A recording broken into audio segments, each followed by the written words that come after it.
ජාතික රූපවාහිනී ජාතික පාසල කෘෂි විද්‍යා අධ්‍යයන වැඩසටහනක් සඳහා අපි මේ පැමිණ සිටින්නේ රත්නපුර කරපිංච ප්‍රදේශයේ පිහිටා තිබෙන රත්නපුර දිස්ත්‍රික් කෘෂිකර්ම පුහුණු මධ්‍යස්ථානයේ වෙතට. මේ ආයතනයේ අපිට අවශ්‍ය කරන සියලුම පහසුකම් තිබෙනවා.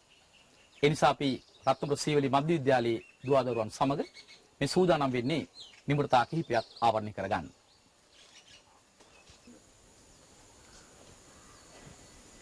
අයිබෝවන් අද අපි සූදානම් වෙන්නේ සාක ප්‍රචාරණය හා සම්බන්ධ මූලික කාරණාවන් ටික සාකච්ඡා කරන්න.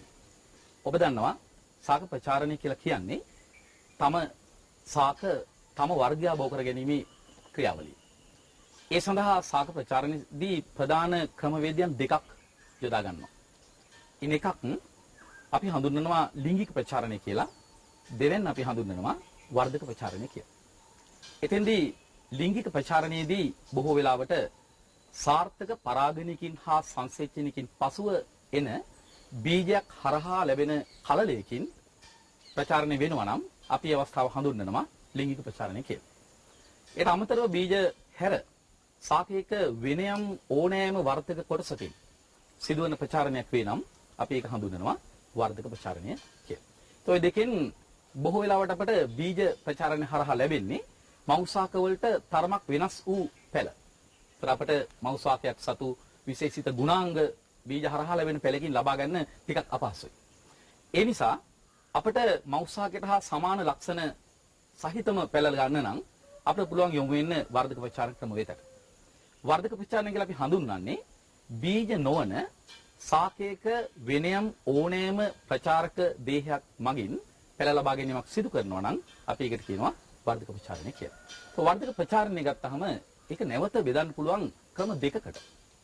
එකක් තමයි ස්වභාවික වර්ධක ප්‍රචාරණය. ඒ වගේමයි මිනිසාගේ මෙදිහත් වීමකින් පසුව සිදුවන කෘත්‍රිම වර්ධක ප්‍රචාරණය. එතෙන්දී අපි අතේ තියෙනවා ස්වභාවික වර්ධක ප්‍රචාරණ දේහ බොහොමයක්. ඒතර අපිට ඒවා එකිනෙක හඳුනා ගනිමින් ඒවැය තිබෙන විශේෂිත ලක්ෂණ සමග සාකච්ඡා කරන්න පුළුවන්. ඒතර මූලික වශයෙන්ම වර්ධක ප්‍රචාරණ දේහ අතර භූගත කඳන් තමයි ප්‍රමුඛ වෙන්නේ. ඒතර භූගත කඳන් ආකාර 4ක් අපි බහුල ලෙස භාවිතා කරනවා.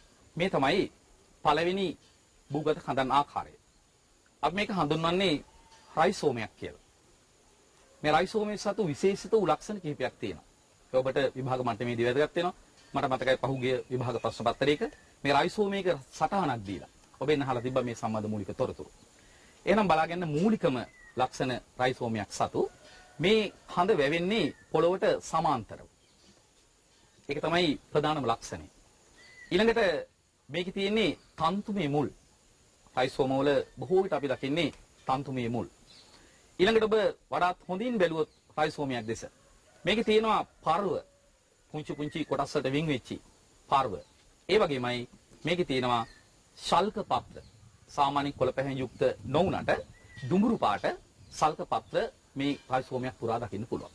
ඒ වගේම මේ බලන්න ව්‍යාජ කඳ. අපි මේකට කියන්නේ කඳ කියලා අපි විවහාර කළාට මේක ව්‍යාජ කඳක්. මේ කඳ හැදිලා තියෙන්නේ මේ පත්‍ර පාද සියල්ල එකතු වෙලා. එතකොට සැබෑ කඳ කියන්නේ මේ භූගතව තිබෙන මෙන්න මේ කඳ. එතකොට මේ සඳහා අපි ගන්න දර්ශීය උදාහරණය තමයි මේ. කහ, ඉඟුරු අනෙවැනි ප්‍රචාරක දේහ අපි රයිසෝමය ලෙස මූලික වශයෙන් භාවිත කරනවා. ඊළඟට අපිට මුණ ගැහෙනවා බල්බය. බල්බය කියන මූලිකම හේතුව තමයි මේ දේහේ නිර්මාණය වෙලා තිබෙන්නේ බල්බයක ආකාරයකට. හැඩය. එතන මේකෙත් මේ බල්බාකාර කොටස එන්නේ පත්‍ර පාදවල ආහාර සංචිත වීමෙන්. දැන් මේ අපි පත්‍ර පාද මේ බල්බාකාර කොටස දිහා පොඩ්ඩක් බලන්නකෝ. මේක පේනවා ඇති ඔබට මේ පත්‍ර මහතයි. මේ ආහාර සංචිත වීමෙන් මේ මූලික හැඩය. ඊළඟ මේකේ තියෙන විශේෂිතම ලක්ෂණය තමයි මේ බල්බාකාර කොටසක් අපි කපලා බැලුවොත් අපිට පේනවා මේකේ අභ්‍යන්තරය. මේකේ පත්‍ර පාද අතර සැඟවෙච්චි අංකුරය දකින්න. පත්‍ර පාද අතර සැඟවිච්ච අංකුරයක් තියෙනවා. ඒ නිසා මේ පත්‍රවලට යම් හානියක් වුණොත් එහෙම මේ පැලේ මැරෙන්නේ නැහැ. මේ පත්‍ර පාද අතර සැඟවිච්ච අංකුරය නැවත වර්ධනය වෙනවා. ඒ වගේමයි කඳ ශීන වෙලා තියෙනවා. ලොකු කඳක් නැහැ. ඒක අපි කියනවා පැතලි කඳක්. ඒ වගේමයි බලන්න කඳෙන් එන තන්තුමේ මුල්නේ. මේ සේරම තන්තුමේ මුල්. තරොන්නේ මූලික ලක්ෂණ අපිට මේ බල්බේ කියන වර්ධක ප්‍රචාරණ දේහ හරහා අධ්‍යයනය කරගන්න පුළුවන්. අපි ගෙදර දොරේ භාවිත කරන සමහර බල්බාකාර ප්‍රචාරක දේහයන් තියෙනවා. ඔබට මතක නම් ලූණු, ලීක්ස් මේ කාණ්ඩයට ගෙන්න. ඊළඟට පෝමය. ඒ සඳහා අපි ගන්නේ මූලිකම උදාහරණය මෙන්න මේ. මේ තියෙන්නේ කිරියල. කිරියල පැලවෙන්නේ මූලික වශයෙන් කෝමය කියන ප්‍රචාරක දේහ හරහා. ඒකේ තියෙන්නේ තන්තුමේ මුල්. ඊළඟට මේ තියෙන්නේ ව්‍යාජ කඳ. මේ ව්‍යාජ කඳ හැදෙන්නේ පත්‍ර පාද එකතු වෙලා මේ ඈත් කළොත් එහෙම මේ කඳ අපිට එකිනෙකට ගලවන්න පුළුවන්. මේකේ අංකුරය හොයාගන්න ඕන නම් මෙන්න මෙතෙන්ට යන්න වෙනවා. ඒ වගේම මෙන්න මේවා මේ තියෙන දුඹුරු පාට, හරිතප්‍රද රහිත මේවට අපි කියනවා ශල්ක පත්‍ර කියලා. ශල්ක පත්‍ර දරනවා, තන්තුමේ මුල් තිබෙනවා, ව්‍යාජ කඳක් පසමතු පිටට වර්ධනය වෙනවා. ඒතර මේවා තමයි අපි කිරියල ඒ වගේම හබරලාදීහි දකින්නේ. මේ තියෙන්නේ ඒ කෝමෙන් හටගන්න ඊළඟ වර්ධක ප්‍රචාරණ දේහය. ඒතර මේකට පුළුවන් මේ ශාකය හා සමාන නව ශාකයක් ලබා දෙන්න. ඊළඟට අපි බලමු ස්කන්ධ ආකන්දය. ස්කන්ධ ආකන්දය සඳහා අපි උදාහරණ වශයෙන් ගන්න දේශීය අල වැල්ලල වර්ග. මේක සංචිත ආහාර පිරුණු කොටසක්. මේක අපි අලයක් කිව්වට මේක සැබෑ ලෙස කඳක්. මේකේ තියෙනවා ඊටාම කුඩා අංකුර. ඒ අංකුර අපට කොච්චර කුඩාද කියනවනම් පේන්නෙත් නැහැ. නමුත් මේ බලන්න මේ විශාල අලෙන් මේ භූගත කඳෙන් මේ කුඩා අංකුරයක් වර්ධනය වෙනවා. දැන් මේ වර්ධනය වෙච්ච අංකුරය මේ කොටස නැති වුණත් පසු අවස්ථාවක ස්වාධීනව වර්ධනය වෙන්නට පුළුවන්. මෙන්න මේක ඊටත් වඩා හොඳට පේනවා මේ සංචිත ආහාර සහිත මේ කොටසෙන් මේක වෙන් වෙලා. වෙනම මූල පද්ධතියක් හදාගෙන. මේක හොඳින් වැඩුණාට පස්සේ මේ කොටසින් වෙන් වෙලා ගියත් මේ පුංචි ශාකයට ස්වාධීන ශාකයක් බවට පත් වෙන්නට පුළුවන්. ඔන්න මූලික භූගත කඳන් වර්ග 4 ඔබට විභාග මට්ටමේදී ඉතාමත්ම වැදගත් වෙන්න පුළුවන්. ඒ තමයි රයිසෝමය, කෝමය, බල්බය, ස්කන්ධ ආකන්දය. ඒවැයි විශේෂිත වූ ලක්ෂණ අවම වශයෙන් ඔබට රූප සරණක් හරහා නැත්නම් මේ වගේ සත්‍ය නිදර්ශනයක් හරහා හඳුනා ගැනීමේ හැකියාව තියෙනට ඕන. ඒවට අමතරව අපිට මුණ ගැහෙනවා තවත් ස්වභාවික වර්ධක ප්‍රචාරණ දේහ සමූහයක්. මේ තියෙන ඔබ හොඳටම දන්න පැල වර්ගයක් නේ කරපිංචා. හැබැයි මේක පැල කර ගැනීමේදී අර්බුදයක්. බොහෝ දෙනෙක් මෙතනින් අල්ලලා කරපිංචා පැලයක් ගලවන්න උත්සාහ කරනවා. එතකොට පැලේ අතර එනවා. හැබැයි පැල වෙන්නේ නැහැ. මේ බලන්න හේතු හොයාගන්න. පොළොව මට්ටමේ සිට මේ දක්වාම පසෙන් යට වෙලා තියෙන්නේ. අපි මේ හරියෙන් කැඩුවත් මේක පැලවෙන්න තියෙන ඉඩ අඩුයි. මොකද හේතුව මුල ඊටාමත්ම ගැඹුරින් තියෙන්නේ. එහෙමනම් අපි කරපිංචා පැලයක් ගලවනවා නම් මේ ටික සේරම මේ ටික පසෙන් යට වෙලා තියෙන ටික ඊළඟට මේ ටිකත් එක්ක ගලවගත්තොත් තමයි සාර්ථක පැලයක් ලෙස හොගා කරගන්න පුළුවන්. ඒ නිසා කවදාවත් කරපිංචා පැලයක් අතින් අල්ලලා ඇදලා ඔබට ගලව ගන්න බෑ. ගලව ගන්න පුළුවන් පැලේ කැල්ලක් විතර. ඒ නිසා මෙන්න බලන්නකෝ. මේකෙහිම ඔබ අතින් ඇදලා ගලවන්න උත්සාහ කළා නම් මේ ටික සේරම පසෙන් යට වෙලා මේ මදි ශක්තිමත් නැහැ මේ මුල් කොටස් ටික. මෙන්න මේ ටිකෙන් කැලලක් එක ගත්තොත් තමයි අපිට මේකෙන් සාර්ථක පැලයක් ගන්න පුළුවන්. එහෙනම් මේ තියෙන්නේ ස්වභාවිකව මුල් මගින් ප්‍රචාර වෙන ශාක වර්ගය. මේ තියෙන්නේ කෙසෙල් වගාවේදී භාවිතා කරන කෙසෙල් මොරෙයියන්. මේ තියෙන්නේ කෙසෙල් වලදී භාවිතා කරන තවත් මොරෙයියන් ආකාරය.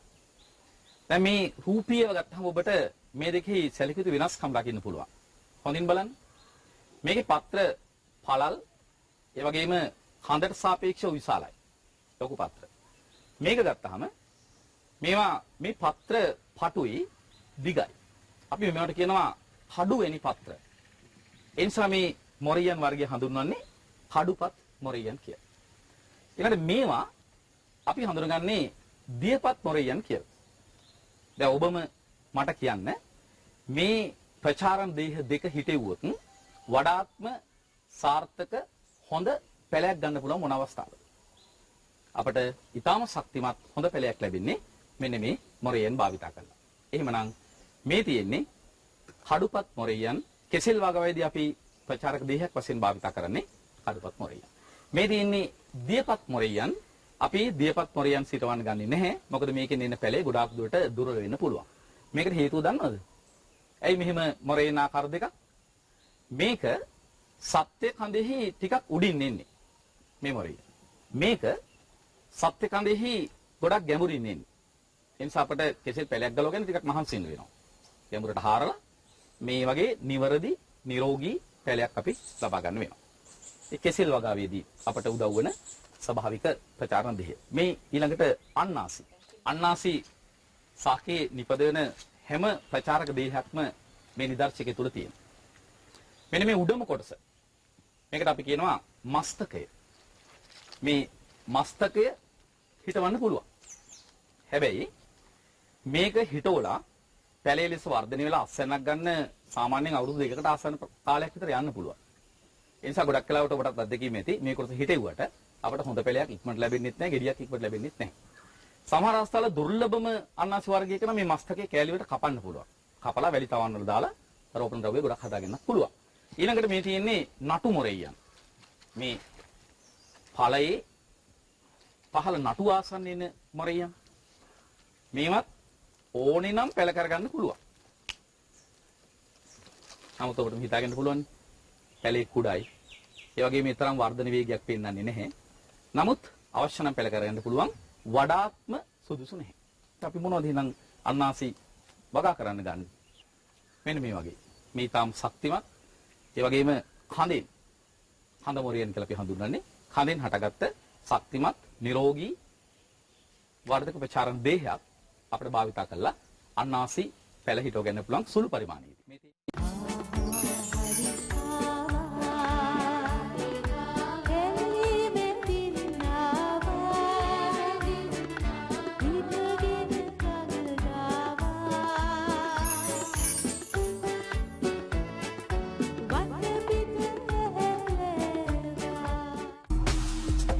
අපිට පුළුවන් අතු කැබලි කරලා අපට අවශ්‍ය කරන මූලික මෞසාකේ නත්තක් අරගෙන ඒ අත කැබලි කරලා ඒක ප්‍රචාරක ව්‍යුහයක් තුල රඳවලා අතු කැබලි වගේ පැලයක් ලබා ගන්නත් පුළුවන්.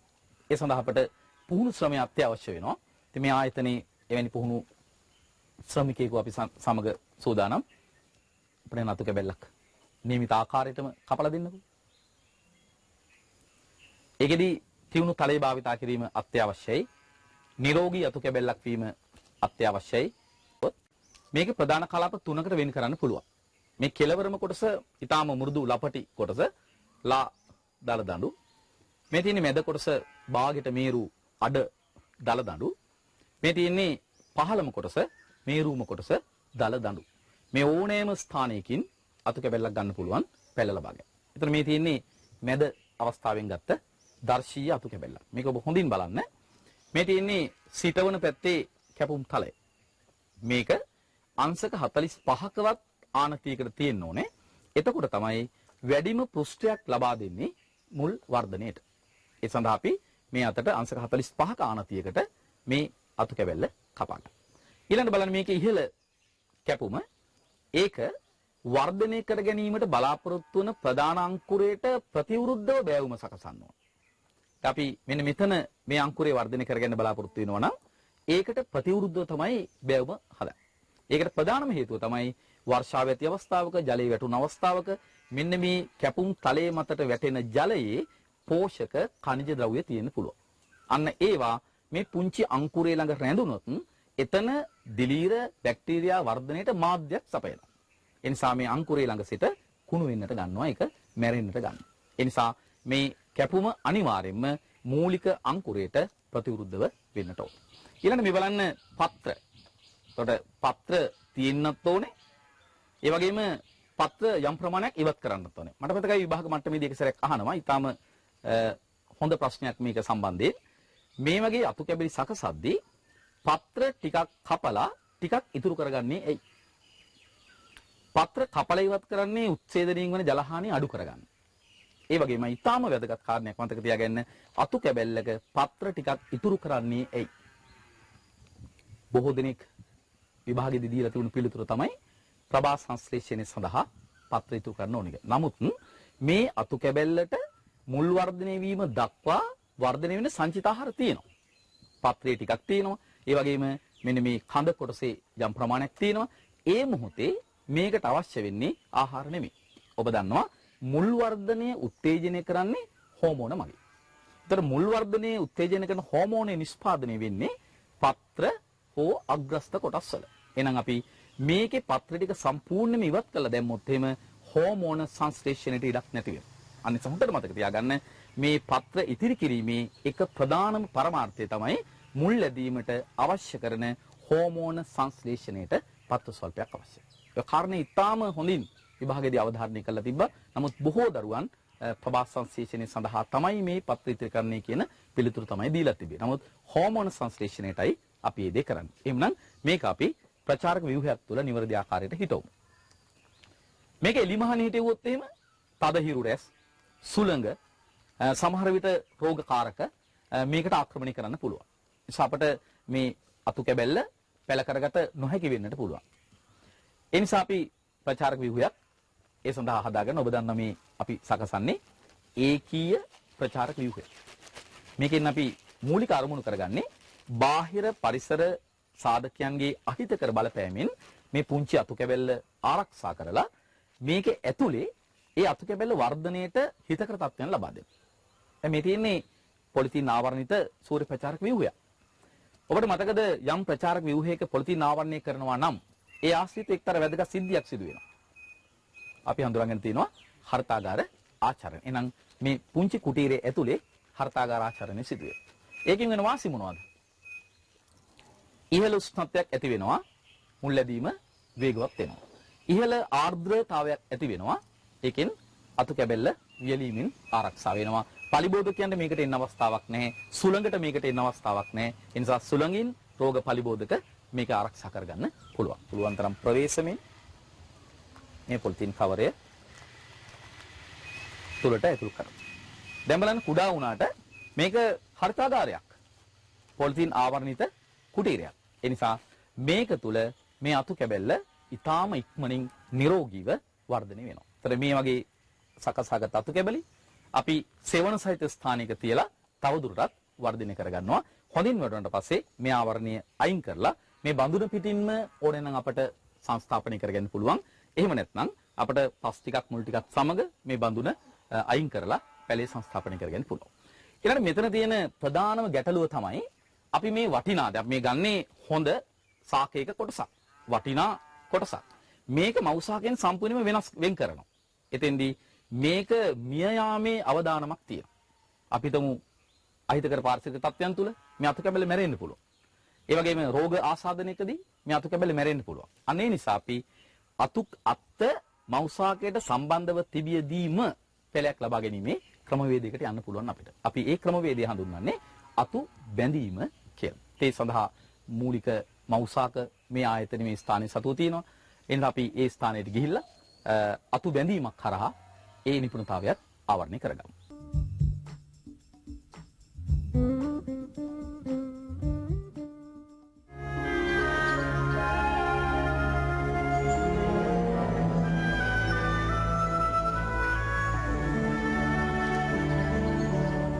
ඊළඟ පොතේ වර්ධක ප්‍රචාරණ ක්‍රමය අපි හඳුන්වන්නේ අතු බැඳීම කියලා. ඒකෙදි මවුසාකයට අත්තක් සම්බන්ධව තිබියදීම මුල්ලද්දවාගෙන ඒ මවුසාකයෙන් වෙන් කරගෙන නව පෙළයක් වශයෙන් වර්ධනය කරගන්න පුළුවන්. මේ සඳහා අපි ඉතා නිරෝගී ඒ වගේම හොඳින් පළදරන හොඳ අස්වැන්නක් ලබා දෙන මවුසාකයක් තෝරගන්න වෙනවා. ඊළඟට ඉතාම ඉක්මනින් මේ අතු බැඳීමේ කටයුතු සිදු කළ යුතු නිසා පුහුණු නිපුණ ශ්‍රමය අපිට භාවිත කරන්න වෙනවා. ඒ සඳහා සුදුසු අතු කැබැල්ලක් තෝරා ගැනීමත් කරන්න වෙනවා. ඉතින් අපි පන්ති කාමරයක් තුළ අධ්‍යයනය කරනට වඩා අපිට මේ කරුණු වඩා තහවුරු කරගන්න පුළුවන් මෙවැනි ස්ථානයකට ඇවිල්ලා ඒක ප්‍රායෝගිකවම සිදු කිරීමෙන්. අපි එහෙනම් අතු කැබැල්ලක් නිවැරදි ආකාරයට බැඳලා පැලයක් ලබා ගන්න ආකාරය අධ්‍යයනය කරමු. ඒකෙදි ඉස්සෙල්ලාම අපිට මේ වෙලීම් කටයුතු කරන්න සුදුසු ස්ථානයක් තෝරා ගන්න වෙනවා. දැන් මේ මවුසාකේ හැටියට අපිට මේ අත්තේ මේ ස්ථානය ඒ සඳහා සුදුසුයි කියලා තීරණය කරන්න පුළුවන්. ඊළඟට මේ සඳහා පොතු වල ඉවත් කිරීමේ ක්‍රමය අපි භාවිතා කරන්නේ අපිට මේ අත්තට යටින් කැපුමක් යොදලා මේ ආකාරයේ පෙළක් ලබා ගන්න පුළුවන්. නමුත් දැන් බහුල ලෙස භාවිතා කරන්නේ පොතු වලේ ඉවත් කරලා එතෙන්ට අවශ්‍ය කරන සාධක ලබා දීලා මුල් වර්ධනය කරගෙන නව ශාකයක් ලබා ගැනීමේ ක්‍රියාවලිය. තියුණු තලයක් භාවිතා කළා ඒ සුදුසු ස්ථානයේ පොතු වලයක් ඉවත් කර ගැනීම අපි කරනවා. ඒ සඳහා පුහුණු ශ්‍රමය භාවිතා කිරීම අත්‍යවශ්‍ය වෙනවා. ඒකෙදී කාස්ටය ඉවත් නොවන ලෙස කාස්ටය කැපිලා යන්නේ නැති විදිහටයි මේ පොතු වල ඉවත් කිරීම කරන්න ඕන. ඊට පස්සේ ඒ ස්ථානයේට මෙතන මුල් වර්ධනයට අවශ්‍ය කරන පහසුකම් සපයන්න ඕන අපි විසින්. ඒකට තරමක් අඳුරු පැහැති මාධ්‍යයක් පොලිතීන් ආවරණයකින් ගැට ගැසීමක් කරනවා. එතෙන්දී මුල් වර්ධනය උත්තේජනය කරගන්න අපිට තවත් උපක්‍රමයකට යන්න පුළුවන්. වර්ධක මුල් වර්ධක හෝමෝන් ආලේප කරන්න පුළුවන්. මේ වගේ වෙළඳපොලෙන් අපිට විවිධ ආකාරයකට මුල් වර්ධනය කිරීමට දායක වන හෝමෝන ගන්න පුළුවන්. ඒවා ස්වල්පයක් මේ පොතු වල ඉවත් කරපු තැන ආලේප කළාට පස්සේ එතන මුල් වර්ධනය වේගවත් වෙනවා. මේ විදිහට මේ හෝමෝන් ස්වල්පයක් ආලේප කළා ඒ අවශ්‍ය කරන තත්ත්වයන් මේ තැනට ලබා දීම කරන්න වෙනවා. ඒකට අපි අඳුරු පැහැති මාධ්‍යයක් භාවිතා කරනවා. ඒකදී අපි යොදාගෙන තියෙන්නේ කරකරන ලද 10 මාධ්‍යයක්. පොතු වල ඉවත් කරපු ස්ථානයේ ආවරණය වෙන විදිහට පොලිතීන් එකෙන් වෙලලා අපි කෙලවරක් ගැට ගහ ගන්නවා. ඊට පස්සේ අපි සූදානම් කරගත්ත මාධ්‍ය ඒ ස්ථානයට දාලා ඒ කැපුම් පොතු වල ඉවත් කළ ස්ථානය හොඳින් වැසී යන ආකාරයට මේ මාධ්‍ය ඇතුළත් කරනවා. මේ මාධ්‍යයේ සතු යුතු මූලික ලක්ෂණ කිහිපයක් තියෙනවා. ඒක ඔබ සටහන් කරගත්තොත් ඉතාම වැදගත් වෙනවා. එකක් තමයි මෙහිදී භාවිතා කරන මාධ්‍ය තෙතමනේ සහිත වෙන්නට ඕන. ජලය රඳවා ගැනීමේ හැකියාව මේකේ තියෙන්නට ඕන. ඒ වගේමයි වාතනීය විය හැකි ලෙස අවකාශ තියෙන්නට ඕන. ඒ වගේම අඳුරු පැහැවීම ඔබ දන්නවා මුල් වර්ධනය උත්තේජනය කරන තවත් සාපේක්ෂව අඳුර. ඒ නිසා මේ මාධ්‍ය අඳුරු නම් මුල් වර්ධනය වේගවත් කරගන්න පුළුවන්. ඒට අමතරව යම්කිසි පෝෂක ප්‍රමාණයක් තිබෙනවා නම් ඒකත් වැදගත් වෙනවා. ඒක අත්‍යවශ්‍යම නැහැ. නමුත් පෝෂණීය මාධ්‍යයක් නම් වඩාත් හොඳයි. ඒතර අපි මේ අරගෙන තියෙන්නේ කරකරන ලද 10 මිශ්‍රණයක්. අවශ්‍ය නම් වැලිත් සමග මිශ්‍ර කරලා මාධ්‍ය හදාගන්නත් පුළුවන්. එහෙම නැත්නම් සාමාන්‍ය විදිහට කරකරන ලද 10 විතරක් භාවිත කරන්න පුළුවන්. මේ විදිහට ඊටම ශක්තිමත් ඊට තදින් වෙලීම කරන්න ඕනේ ඊළඟට. මේකේ තියෙන වැදගත්ම වාසිය තමයි මේ අත්ත මිය යන්න තියෙන හැකියාව අඩුයි. අපි අතු කැබලි කිරීමෙන් අත්ත කැබලි කරලා මෞසාකයෙන් වෙන් කරගන්න හින්දා ඒක මිය යන්න තියෙන හැකියාව වැඩි. ඒ නිසා ඒ අවදානම අඩු කරගෙන අපට සාර්ථක ඵලයක් ලබා ගන්න මේ උපක්‍රමය භාවිත කරන්න පුළුවන්. අපි වෙලීම කළා සති 3ක් විතර යනකොට මුල් ලැබීම දැක ගන්න පුළුවන්. සති 4කින් විතර පස්සේ අපිට මේක මෞසාකයෙන් වෙන් කරලා ස්වාධීන අලුත් ඵලයක් වශයෙන් වගා කරගන්නට පුළුවන්. මේ තියෙන්නේ එවැනි සති කිහිපයකට පෙර කැපුමක් යොදු අත්තක්. අපි මේක මෞසාකයෙන් වෙන් කරගෙන මේකේ මුල් ලැබෙන ආකාරය අධ්‍යයනය කරමු. අතු කැබල්ල මෞසාකයෙන් මේ ආකාරයට වෙන් කර ගන්නවා. වෙන් කරගෙන අපිට මේකේ බාහිරින් නිරීක්ෂණය කරන්න පුළුවන් වර්ධනය වෙලා තියෙන මුල් සමූහයක්. අපි මේක වඩාත් හොඳින් බලන්න මේ ඉති ආවරණය අයින් කරමු. ඒකද විශේෂයෙන්ම බලන්න මේ මුල් ඇති වෙන්නේ අතු කැබල්ලේ කුමන පැත්තෙන්ද? ඒ වගේම මේ මූල පද්ධතිය අනිකුත් පළවල මූල පද්ධතියට වඩා වෙනස් වෙන්නේ කොහොමද? මෙන්න මේ කාරණා දෙක ඔබට විභාග මට්ටමේදී ඊටාම වැදගත් වෙනවා. ඒතර මේ පොතු වල ඉවත් කළ ස්ථානයට ලබා දීපු මූලික පහසුකම් එක්ක මේකෙන් කැම්බියම් පටකය කැපී ගිහිල්ලා එතන කිනකයක් කැලසක් වර්ධනය වෙලා ඒ කැලස ආශ්‍රිතව මුල් සමූහයක් ඇති වෙලා තියෙන විදිය බලා ගන්න පුළුවන්. මේ තියෙන්නේ ඒ විදිහට වර්ධනය වෙච්ච මුල් සමූහයක්. ඒතර අපිට මේක මේ මුල් හටගන්නේ කොහෙන්ද? මොන වගේ මූල පද්ධතියක්ද තියෙන කියලා අධ්‍යයනය කරගන්න වැදගත් වෙනවා. ඒතර මේ විදිහට කැපුම පොතු වල ඉවත් කළ ස්ථානයේ ඒ ආශ්‍රිතව මුල් ඇති වෙලා තියෙන සීමාව. මේ බලන්න මෙන්න මෙතනින් තමයි පොතු වල ඉවත් කරලා තියෙන්නේ. ඊළඟට මුල් ඇති වෙලා තියෙන්නේ මේ පත්‍ර තියෙන පැත්තේ පහළ කෙළවරේ. මෙන්න මේ ස්ථානයෙන් තමයි මුල් ඇති වෙන්නේ. ඒක ඊටාම වැදගත්. මේක එක සැරයක් ඔබෙන් අහනවා විභාගයේදී අතු බැඳීමේදී අතු කැබැල්ලක මුල් ඇති වෙන්නේ මොන සීමාවෙද කියලා. බොහෝ ළමයිට නිවැරදිම පිළිතුරු දී ගන්න අපොහසත් වෙලා තිබුණා. මෙවැනි ප්‍රායෝගිකව ඔබ මේ කොටස ආවරණය කරගත්තා නම් ඔබට ඊටාම වටිනවා මේ මුල් ඇදී තියෙන සීමාව අධ්‍යයනය කරගන්න. ඊළඟට බලන්න මේ මූල පද්ධතියේ තියෙන විශේෂත්වය මේක ද්විබීජ පද්ධති ශාකයක්. නමුත් මේකේ මුදුන් මුලක් නැහැ. මේකේ මුදුන් මුලක් වර්ධනය වෙන්නේ නැහැ. ඒකට මූලික හේතුව තමයි මුදුන් මුලක් හැදෙන්නේ බීජ මූලයකින් විතරයි. මෙතන මේ මූල පද්ධතිය විකසන වෙන්නේ බීජ මූලයක දායකත්වයක් නැහැ. හැබැයි කැම්බියම් පටකය මගින් නැති කරන කැලස මගින් තමයි මේ මුල් ඇති වෙලා තියෙන්නේ. ඒ නිසා මුදුන් මුලක් රහිත මූල පද්ධතියක් තමයි අපිට මේකෙන් ලබා ගන්න පුළුවන්. ඒතර අපිට මේක මේ විදිහට નિયમિત ආකාරයට සිටවලා නව ශාකයක් ලෙස වර්ධනය කරගන්න පුළුවන්. ඒතර ඒකේ තියෙන මේ පුෂ්ප නැත්නම් මේ ඵල මෙන්න මේ වගේ මෞසාකේ ලක්ෂණ වලට සමානම ලක්ෂණ සහිත පැලයක් ලෙස මේක වර්ධනය කරගන්න පුළුවන්. මේක දුහස්ත වුණා සිදු කරන්න පුළුවන්. ඊටාම පහසු ප්‍රචාරණ ක්‍රමයක්. මහා දියුණු තාක්ෂණයක් අවශ්‍ය වෙන්නේ නැහැ. විශාල මෙවලම් තොගයක් අවශ්‍ය වෙන්නේ නැහැ. තියුණු තලයක් විතරක් තිබුණොත් මේ ආකාරයට අපිට පැලයක් ලබා ගන්න පුළුවන්.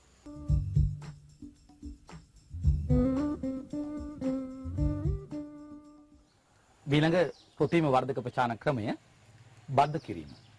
බද්ධ කිරීම සඳහා අපි ශාක කොටස් දෙකක් භාවිත කරනවා. ඉන් එකක් හඳුන්වන්නේ ග්‍රාහකය කියලා. අනෙක් ශාක කොටස හඳුන්වන්නේ අනුජය කියලා. එතනින් අනුජය තෝරා ගැනීමට අපි නිරෝගී උසස් ගුණාත්මක අස්වැන්නක් ලබා දෙන මව්සාක තෝරා ගැනීමක් කරනවා. ඒ නිසා අපට මව්සාක පරම්පරාවක් පවත්වාගෙන යාම අත්‍යවශ්‍ය වෙනවා. මේ තියෙන්නේ එවැනි මව්සාකයක්. අපි මව්සාකයෙන් ඊටාම සුදුසු නිරෝගී අත්තක් කපා ගැනීම කරන්න වෙනවා. දැන් අපි බලමු ඒ ආකාරයට සුදුසු අත්තක් කපා ගන්න ආකාරය. ඒ සඳහා අපි තියුණු තලයක් සහිත ආයුධයක් භාවිත කරන්න වෙනවා. ඒ කපාගත් අත්ත වියලීමෙන් ආරක්ෂා කරගන්න අපි වහාම පොලිතින් ආවරණයක දාලා අදාළ ස්ථානයට බද්ධ කරන ස්ථානයට රැගෙන යාමක් කරන්න වෙනවා. අපි බොහෝ දුරක සිට මේ අනුජ කැබැල්ල ප්‍රවාහනය කරනවා නම් තැලීම් පොඩිවීම් වලින් ආරක්ෂා වන ආකාරයටත් මේක ගෙනියන්න වෙනවා. මේ විදිහට පොලිතින් ආවරණයකට මේ අතු කැබැල්ල දාලා ග්‍රාහක තිබෙන ස්ථානයට ආරක්ෂිතව රැගෙන ගිහිල්ලා බද්ධ කිරීම සඳහා භාවිත කරනවා. මේ තියෙන්නේ එවැනිම මව්සාකයක්. මේකෙත් සුදුසු අතු කැබැල්ලක් මේ ආකාරයට කපා ගන්නවා. එහෙම කපාගෙන අපි ආරක්ෂිතව විශේෂයෙන්ම වියලීමෙන් ආරක්ෂා වන ආකාරයට මේ විදිහට ග්‍රාහක තියෙන ස්ථානයට ආරක්ෂිතව අරගෙන යනවා. අපි ඊළඟට එතෙන්ට ගිහිල්ලා මේක ග්‍රාහක කන්දට සම්බන්ධ කරලා බද්ධ කිරීම සම්පූර්ණ කරමු.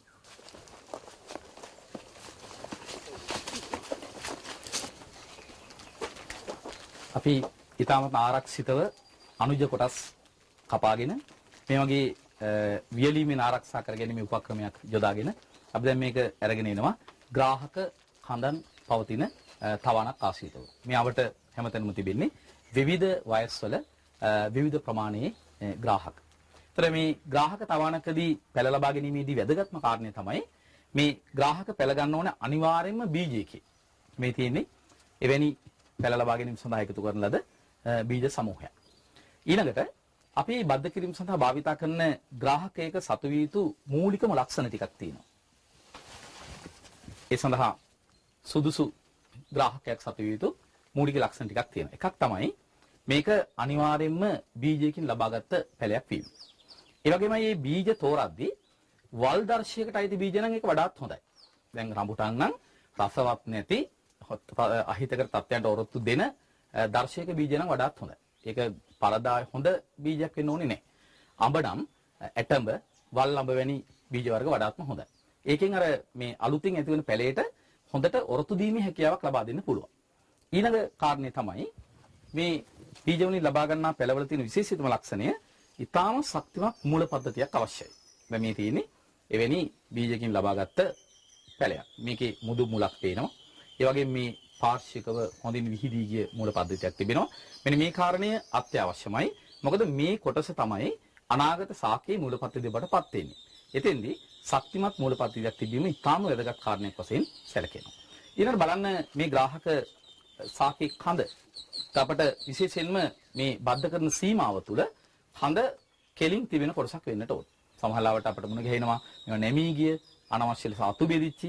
එහෙම නැත්නම් අපිට මේ වද්ද කරන සීමාවේදී මෙන්න මේ වගේ හොඳ කෙලින් තියෙන කොටසක් වෙන්නට ඕන. ඊළඟට මේකේ මේරු ස්වභාවය. අපි ගොඩක් වෙලාවට කියනවා පැන්සලයක ප්‍රමාණය වෙන්න කියලා. ගොඩක් වෙලාවට පැන්සලයක ප්‍රමාණය කියලා කියන්නේ අපි මේ කඳ මෙහෙම අතින් ඇල්ලුවොත් මෙහෙම වඩාත් නැමී යනවා නම් ඒක මෝරලා මදි. ඒ වගේම අපි මේක මෙහෙම අතින් නමද්දී නැමෙන්නේ නැතිනම් ඒ අවස්ථාව සමහරට මෝරලා වැඩි වගේ අවස්ථා. මෙන්න මේ වගේ නැමිලා අතහැරියාම ආපහු එන. මේක නිකන් ස්ප්‍රින් එකක් වගේ ස්වභාවය. මෙන්න මේ වගේ ස්වභාවයේ ග්‍රාහකයකට තමයි අපි බද්ධ කිරීම සඳහා තෝරාගන්නේ. ඊළඟට අනුජය සතු යුතු මූලික ලක්ෂණ අපි සාකච්ඡා කළා. මෙන්න මේ අනුජ කොටස් මේ ග්‍රාහක කඳට සම්බන්ධ කරන මූලික ක්‍රම දෙකක් තියෙනවා. ඉන් එකක් තමයි එක අංකුරයක් විතරක් මේ ග්‍රාහකයට සම්බන්ධ කරනවා නම් අපි ඒකට කියනවා අංකුර බද්ධ කිරීමක් කියලා. ඒ වගේම අංකුර සමූහයක් සහිත රිකිල්ලක් අපිට ඕනනම් භාවිතා කරන්නත් පුළුවන්. දැන් අපි ගෙනාපු කොටස් වලින් අපිට අවශ්‍ය නම් මෙන්න මේ කොටස භාවිතා කරන්න පුළුවන් බද්ධයකට. මේකේ අංකුර සමූහයක් තියෙනවා. ඒ අංකුර සමූහයක් තිබෙන කොටස අපි අනුජය ලෙස භාවිතා කරනවා නම් අපි මේකට කියන්නේ රිකිලි බද්ධය කියලා. ඒ අනුව අපිට මූලික බද්ධ ක්‍රම දෙකක් මුණ ගැහෙනවා. එකක් තමයි අංකුර බද්ධය, දෙවෙන්න රිකිලි බද්ධය. ඒතර අපිට පුළුවන් ආදර්ශණය කරගන්න පුහුණු ශ්‍රමිකයන් අපි සමග ඉන්නවා. මේකටත් අනිවාර්යයෙන්ම අත්‍යවශ්‍යම පුහුණු ශ්‍රමය භාවිතා කරන්න වෙනවා. ඒ වගේමයි මේ පොතු කැපීම සඳහා බද්ධ පිහියක් මේ තියෙන්නේ ඒ ආකාරයේ බද්ධ පිහියක්. මේක ඊටාත්ම තියුණු තලයක් වෙන්න ඕනේ. ඊටාම පිරිසිදු පිහියක් වෙන්න ඕනේ. මේක භාවිතා කරලා ඊළඟට මෙන්න මේ වෙලීම බද්ධ සන්දේ වෙලීම සඳහා අපිට පුළුවන් පටි වර්ග භාවිතා කරන්න. මේකේ වැදගත්ම දේ තමයි ජලයට අපාරගම වෙන්න ඕනේ මේ පටි. අපි දැන් පහසුවට පොලිතින් භාවිතා කරනවා. එහෙම නැත්නම් ඉටි ආලේපිත පටි වර්ග තිබෙනවා. සමහර වියලි කාලවල අපට ඕන නම් කෙසෙල් පට්ට වෙන දේවල් උනත් මේ සඳහා භාවිතා කරන පොලිතින් අත්‍යවශ්‍ය නැහැ. ප්‍රධාන දේ තමයි ජලයට අපාරගම වෙන්නට ඕනේ. එතකොට ඒ වගේමයි බද්ධය ඊටාම කෙටි වේලාවකින් ඊටාම ඉක්මනින් ඒ පොතු කොටස් වියලීමෙන් තොරව ඊටාම ඉක්මනින් බද්ධ කරන්න ඕනේ. ඒ සඳහා පුහුණු ශ්‍රමය අත්‍යවශ්‍ය වෙනවා. අපි පුහුණු ශ්‍රමය භාවිතා කරලා එවැනි බද්ධ කිරීමක් කරමු. සුදුසු ස්ථානයක් තෝරගෙන කැපුමක් යොදනවා.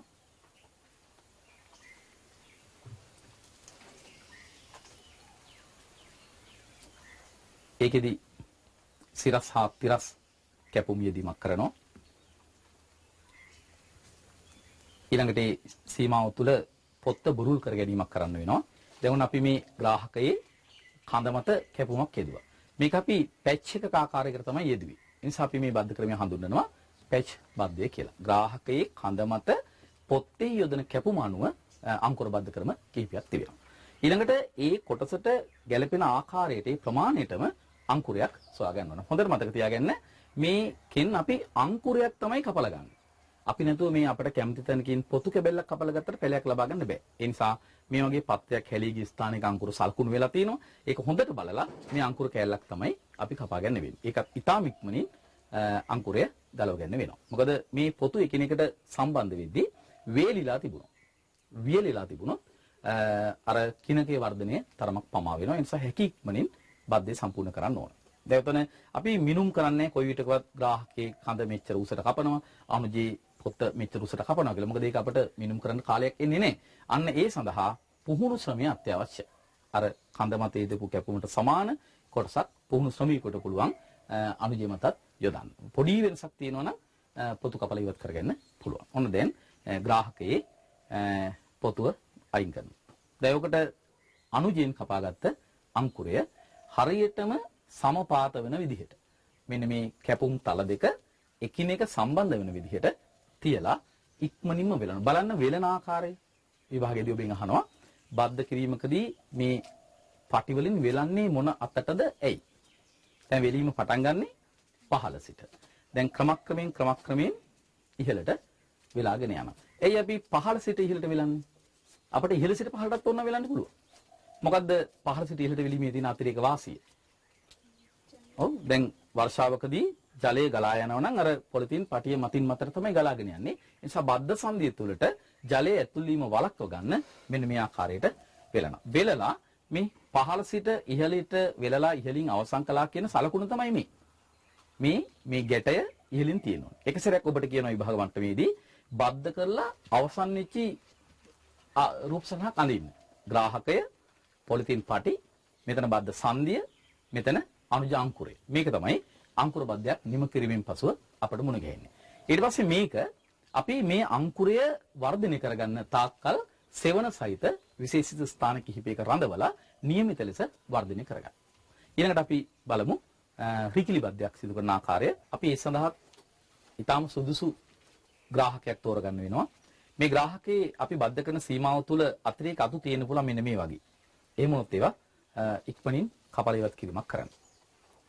ඊට පස්සේ සුදුසු උසකින් මේකේ තියෙන විශේෂත්වය තමයි මේ කැපුම යොදන්න නිශ්චිත උසක් නැහැ. ඒ නිසා මේ ග්‍රාහකයට ගැළපෙන උසකින් ග්‍රාහක කඳ සම්පූර්ණයෙන්ම කපා දාලා ඒක මත පැල්මක් යොදලා ඒ පැල්මට ඇතුල් කළ හැකි ලෙස මේ රිකිල්ල හදාගන්න. ඒ සඳහා අපට පුහුණු ශ්‍රමය භාවිත කරන්න වෙනවා. ඒ වගේම තියුණු තලයක් භාවිත කරන්න වෙනවා.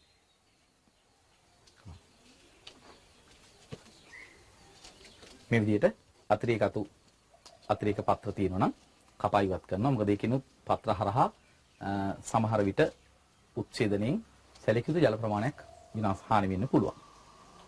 ඊළඟට බලාගෙන කඳ කපන ආකාරය අපි අංකුර බද්ධවලදී පොතු මත විතරයි කැපුම යොදන්නේ. නමුත් බලන්න රිකිලි බද්ධයේදී ග්‍රාහක කඳ සම්පූර්ණයෙන්ම කපලා අයින් කරනවා.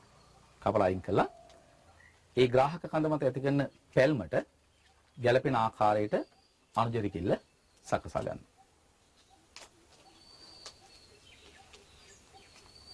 බද්ධ පිහි භාවිත කරන්න පුළුවන් තියුණු තලයක් ලෙස හැකි ඉක්මනින් සිරස් අතට පැල්මක් යොදලා කුණ්‍යාකාරයකට කපාගත්ත මේ අනුජ රිකිල්ල සම්බන්ධ කරනවා. ඒකද විශේෂයෙන්ම මේ ග්‍රාහකයේ සහ අනුජයේ පොතු එකිනෙක සමපාත වෙන්නට ඕන. පොතු එකිනෙක සම්පාත වුණේ නැත්නම් බද්ධය සාර්ථක වෙන්නේ නැහැ. ඊට පස්සේ හැකි ඉක්මනින් පහළ සිට ඉහළට වෙලා දැමීමක් සිදු කරනවා. පහළ සිට ඉහළට වෙලලා ඉහළින් ගැටයක් ගසනවා.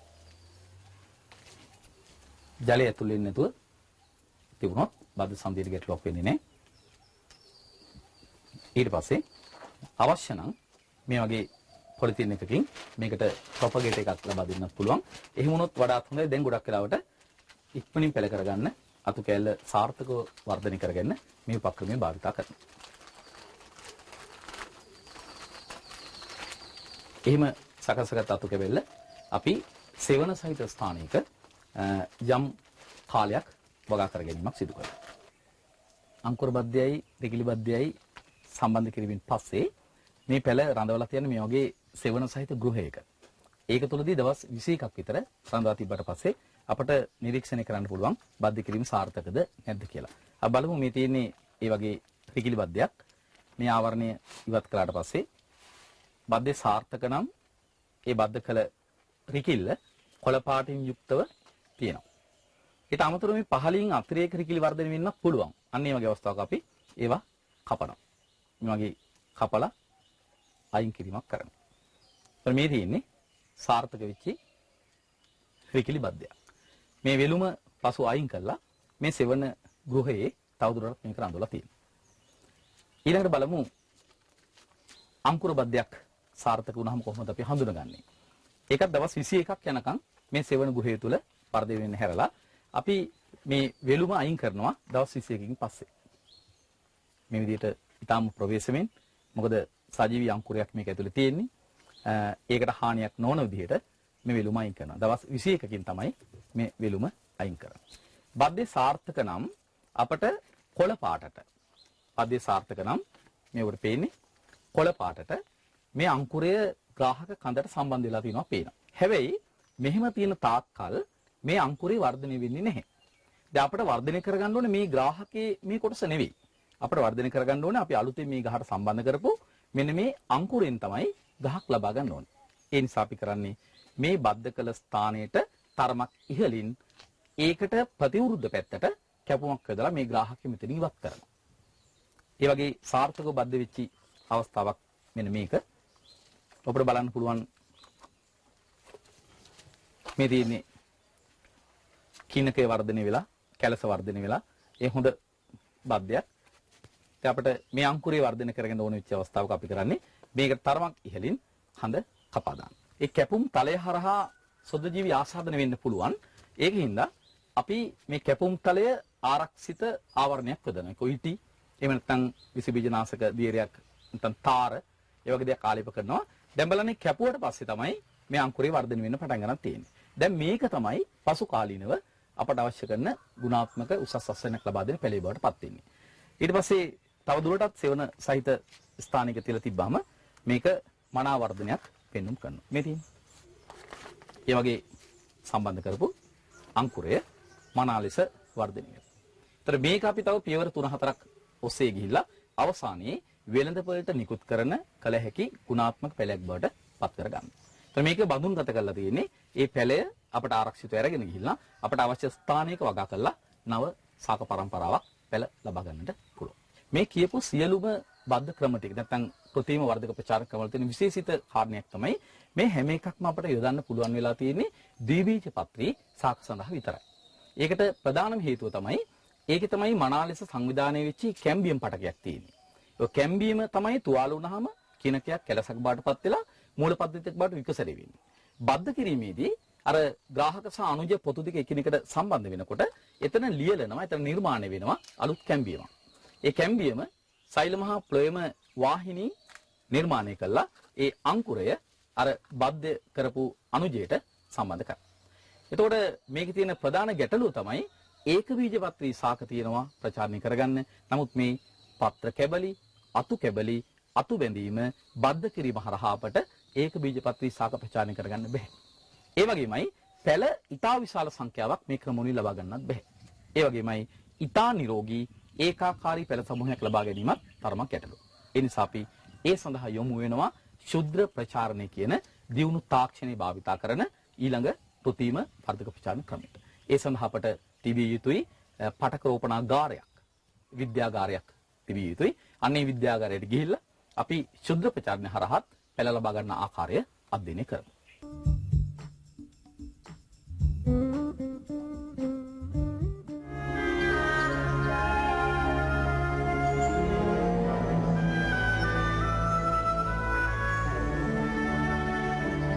ඊළඟ ප්‍රතිම වර්ධක ප්‍රචාරණ ක්‍රමය අපි හඳුනාගන්නේ ශුද්ධ ප්‍රචාරණය කියලා. ඒකේ මූලිකවම සිදු කරන්නේ ඊටාම් කුඩා පටක් කැබෙල්ලක් ජීවාණු තත්ත්වයන්දී වර්ධනය කර නිරෝගී පැල සමූහයක් ලබා ගැනීමේ ක්‍රියාවලිය. අනේ ඒකදී අපිට මුලින්ම යොදා ගන්න වෙනවා මව්සාක පරම්පරාවක් පවත්වාගෙන විශේෂිත ගෘහයක්. එතෙන්දී තෝරාගත්ත මව්සාකයකින් යම් කිසි පටක් කැබෙල්ලක් අපි වෙන් කරගන්නවා. ඒ වෙන් කරගන්න පටක් කැබෙල්ල කොටස අපි හඳුන්වන්නේ එක්ස්ප්ලාන්ට් කියලා. එක්ස්ප්ලාන්ට් එක සෝදා ගැනීම තමයි මේ මූලික කාමරය තුල සිදු කරන ක්‍රියාව. ඒකදී අපි මුලින්ම පයිප් වතුරෙන් සෝදා ගැනීමක් කරනවා. ඊපස්සේ ආසුත ජලය භාවිත කරලා මේ පටක් කැබෙල්ල මනා ලෙස සෝදලා එහි අනවශ්‍ය කොටස් ක්‍රමානුකූලව අයින් කිරීමක් සිදු කරනවා. ඊළඟ මේ පහසුකම් යටතේ පටක රෝපණ තාක්ෂණය අඛණ්ඩව සිදු කරගෙන යන්නට අපට විශේෂ වූ පහසුකම් අවශ්‍ය වෙනවා. අනේ පහසුකම් අතර ජල පහසුකම් තිබීම අත්‍යවශ්‍යම කාරණයක් වෙනවා. මොකද විතර හේතු කටයුතු සිදු කරන හින්දා අඛණ්ඩ ජල පහසුකමක් මේ විද්‍යාගාරයේ තියෙන්නට ඕන. ඒ වගේම එක් එක් කොටස් එක් එක් උපකරණ ජීවාණු හොරණය කරගන්න අපට අවශ්‍යතාවයක් ගොඩ නැගෙනවා.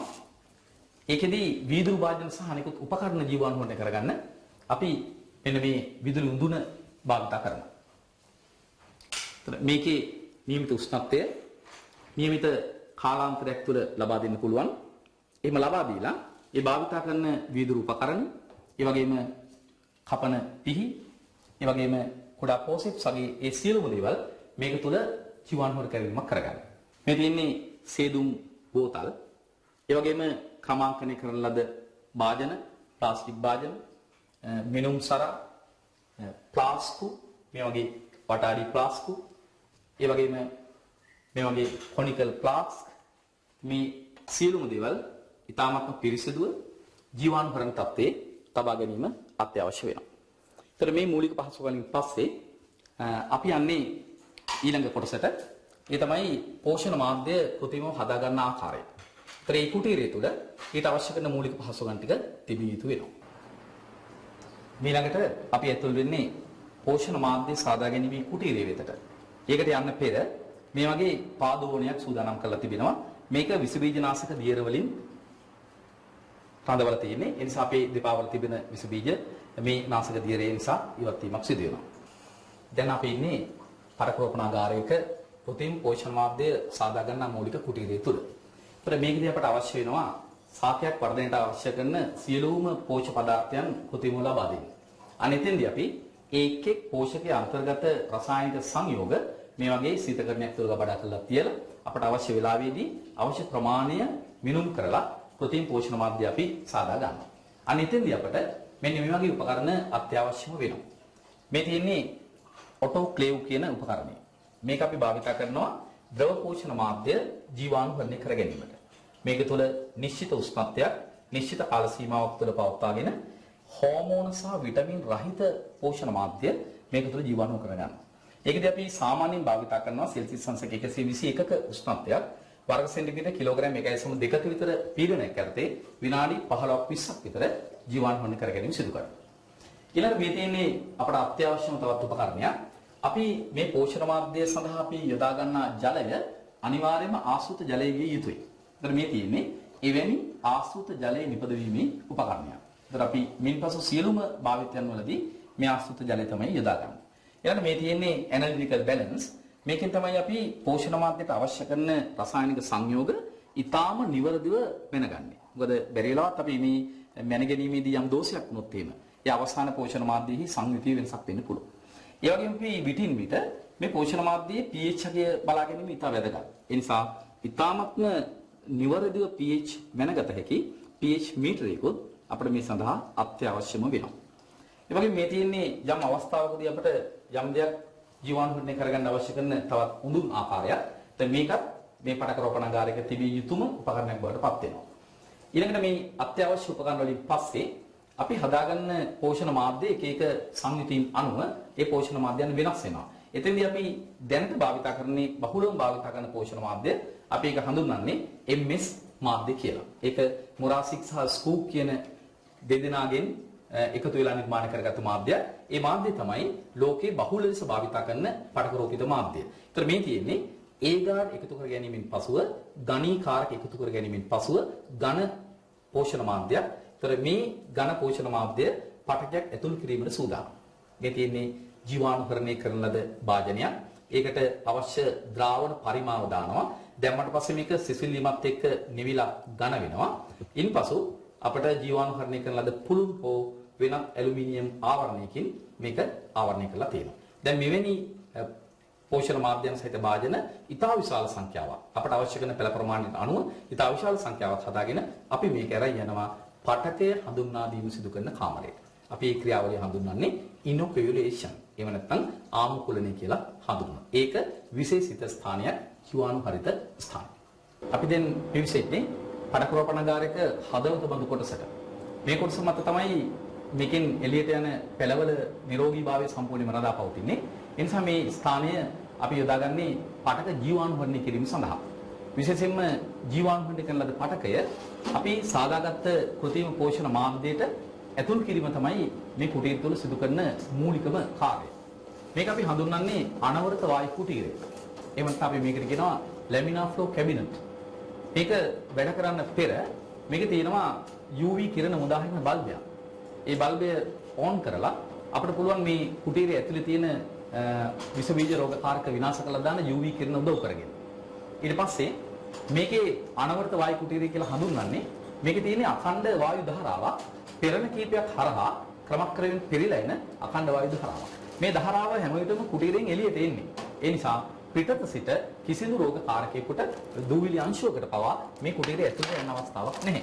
ඒ නිසා මේක තුල සිදු කරන කාර්යයන් අතර ප්‍රධානම කාර්යය තමයි ක්ලෝරොක්ස් ද්‍රාවණයක් තුල තිබෙන පටක කැබැල්ල ජීවාණුකරණය කරන ලද පටක කැබැල්ල අපි පයිප් වතුරින් සෝදලා ආසුත් ජලයෙන් සෝදලා ක්ලෝරොක්ස් ද්‍රාවණයකින් සාමාන්‍ය 10-15 විතර ක්ලෝරොක්ස් ද්‍රාවණයක් විනාඩි 15ක් 20ක් විතර කාලයක් මෙන්න මේ විදිහට තියලා අපි එතනින් මේ පටක කැබැල්ල ඉවත් කරලා නැවත ඇතුළත් කරගන්නවා පෝෂණ මාධ්‍යයට. ඒකෙදි බලන්න ඔබ හොඳට මේ දැල්ලෙන් එහි සියලුම කොටස් ජීවාණුකරණය කරගන්නවා. මොකද මේ පටකේ ජීවාණුහරණ තත්ත්වයේ පවත්වා ගැනීම ඉතාමත්ම වැදගත් කාරණයක් වෙනවා මේ මොහොතේ.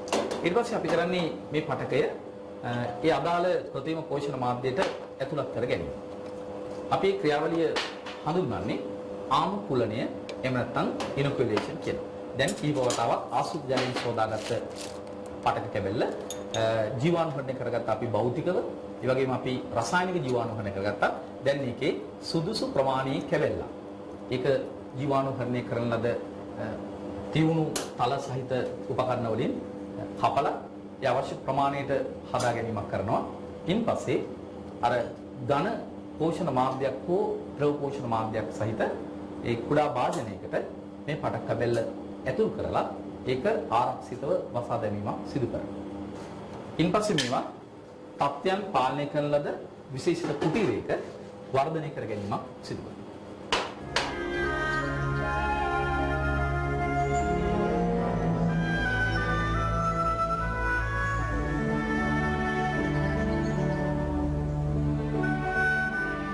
පටකය අනවර්ත වායු කුටීරය තුළදී පෝෂණ මාධ්‍යයට ඇතුල් කිරීමෙන් අනතුරුව ඒ පෝෂණ මාධ්‍ය සහ පටක සහිත භාජන මේ වගේ කාමරයක් තුළ ගබඩා කරලා තියෙනවා. මේකේ තියෙන විශේෂත්වය තමයි ආලෝක තීව්‍රතාවය, ආලෝක කාල සීමාව මේක පාලනය කරලා තියෙනවා. ඒ වගේම උෂ්ණත්වය, ආර්ද්‍රතාවය වැනි ඒ සියලුම පරිසර සාධකයන් මේ කුටීරය තුළ පාලනය කරලා තියෙන්නේ. මේ පටකයට අවශ්‍ය කරන සියලුම පරිසර තත්ත්ව ඒ අයුරින්ම මේක තුළ ලබා දෙන්න පුළුවන්. ඊළඟට මේක ක්‍රමක්‍රමයෙන් වර්ධනය වෙන්න පටන් ගන්නවා. මේ පෝෂණ මාධ්‍යයන් තුළ ඒ වගේම හිතකර පාරිසරික තත්ත්වයන් යටතේදී ක්‍රමක්‍රමයෙන් වර්ධනය වෙන්න පටන් ගන්නවා.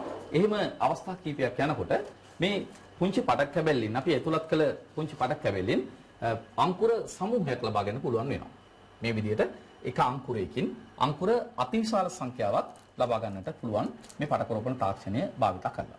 ඊට පස්සේ අපි මේ අංකුර නැවත වෙන් කරලා තව තවත් අංකුර ලබා ගැනීමේ ක්‍රියාවලියකට යනවා. අපි මේ ක්‍රියාවලිය හඳුන්වන්නේ උපරෝපණය කියලා. උපරෝපණයේ මූලිකම අරමුණ තමයි මේ අංකුර සංඛ්‍යාව අපට අවශ්‍ය ප්‍රමාණය දක්වා වැඩි කර ගැනීම. අපට විනත් වර්ධක ප්‍රචාරණ ක්‍රමයකදී කෘත්‍රිම වර්ධක ප්‍රචාරණ ක්‍රමයකදී මේ දේ කරන්න අමාරුයි. ඒ නිසා මේ උපරෝපණයෙන් පස්සේ අපට අවශ්‍ය කරන පෙළ සමූහය ඒ ආකාරයටම ලබා ගන්න පුළුවන්. ඊපස්සේ මේ බලන්න මේ පෝෂණ මාධ්‍යයේ මදක් වෙනස් වෙලා තියෙනවා. මේ තමයි මුල් වර්ධනය සඳහා භාවිතා කරන අඳුරු පෝෂණ මාධ්‍යයක්. මේකේ සයිටෝකයිනින් තරමක් අඩු ප්‍රමාණයක්, ඔක්සින් වැඩි ප්‍රමාණයක් සහ මේ අඳුරු පැහැ ලබා දෙන්න අපි භාවිතා කරන්නේ සක්‍රිය අඟුරු, පොල්කට අඟුරු පුරුස්සා ගැනීමෙන් සාදා ගන්නා විශේෂිත ද්‍රව්‍යයක්. සක්‍රිය අඟුරු දැම්මහම මේ මාධ්‍ය කළු පාට වෙනවා. ඒකෙන් මුල් වර්ධනය උත්තේජනය වෙනවා. මෙන්න මේ තියෙන්නේ ඒ මාධ්‍යයට දැම්මට පස්සේ පුංචියට ක්‍රමක්‍රමයෙන් මුල් වර්ධනය ආරම්භ වෙච්ච අවස්ථාවක්. ඊළඟට මේ තියෙන්නේ මේ කුටීරයෙන් ඉවත් කරන්නට තරමට වර්ධනය වෙච්ච මුල් සමූහයක් සහිත අංකුර ගොන්න. දැන් මේක තුල තියෙනවා පෙළ ඉතා විශාල සංඛ්‍යාවක්. එක අංකුරයකින් මෙවන් අතිවිශාල පෙළ සංඛ්‍යාවක් ලබා ගන්න පුළුවන් මේ තාක්ෂණය භාවිතා කරලා. දැන් මේ පෙළ කෙලිම ශේෂ්ත්‍රයේ හිටවන්න බෑ, ඉතා කුඩායි. ඒ වගේම මේක හැදලා තියෙන්නේ මේ වර්ධනය වෙලා තිබෙන්නේ පාලනය කරන ලද පරිසර තත්ත්වයන් යටතේ. ඒ නිසා අපි මේ පෙළ ශේෂ්ත්‍රයේ හිටවන්න පෙර වෙනම ක්‍රමානුකූලව පියවර රාශියක් ඔස්සේ දැඩි කිරීමේ ක්‍රියාවලියකට ලක් කරනවා. ඒ සඳහා අපි හරිතාගාර, පොලි ටනල්, නෙට් හවුස් ඒ වගේ දේවල් භාවිතා කරලා අවසානයේ ශේෂ්ත්‍රයේ හිටවන්න සුදුසු පෙළක් බවට පත් කර ගන්නවා. මෙතනින් පස්සේ මේ පෙළ එලිමහනේ දැඩි කිරීමේ ක්‍රියාවලියට ලක් කරනවා.